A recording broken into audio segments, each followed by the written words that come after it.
EDF, cette année, est partenaire du Cleantech Open et espère le rester au-delà de cette année, parce que le monde de l'énergie change, il change très vite.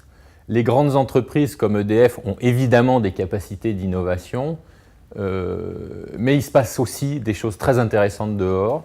Et c'est important pour les chercheurs d'EDF R&D, c'est important pour les métiers d'être en contact avec ce qui se passe dehors. Et il y a de très jolies initiatives, il y a de très bonnes idées.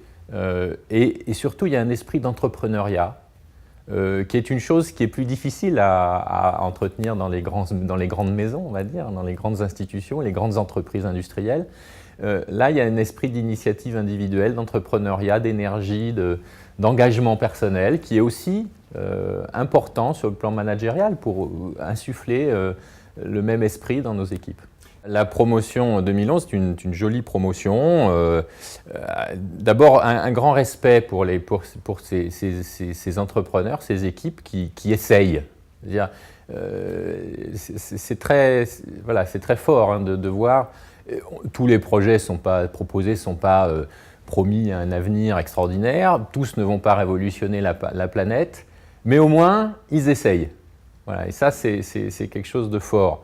Après, évidemment, il y a eu des débats très intéressants dans le jury. On voit ressortir trois belles entreprises. Ce qui est intéressant, c'est qu'elles sont très diverses.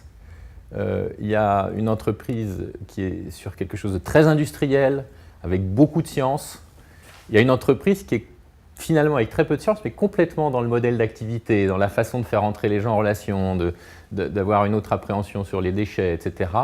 Et puis une entreprise plus technologie, on va dire, qui est dans la tendance d'aujourd'hui, c'est de l'IT, c'est des télécommunications, et ça fait un joli panel. Il y a beaucoup d'attentes sur le domaine de l'énergie parce qu'on est pris dans une vraie problématique environnementale de développement durable, sur où va-t-on trouver l'énergie dont on a besoin, à quel prix, quelles conséquences sur l'environnement. C'est évidemment un des sujets d'actualité entre l'effet de serre, peak oil, pas peak oil, etc. Alors même si les difficultés économiques, que j'espère temporaires, mettent un peu ces problèmes-là un petit peu au second plan, mais le problème il reste d'actualité, on l'a devant nous pour quelques dizaines, voire plus d'années de façon importante. Je ne sais pas si c'est un bon signe, c'est un fait. Donc il faut prendre le problème à bras-le-corps et chercher des solutions. Certaines sont très structurantes, d'autres sont simplement des changements de comportement. Et c'est important de rentrer dans cette nouvelle façon d'appréhender l'énergie qu'on ne peut plus gaspiller comme on a pu le faire peut-être il y a quelques temps.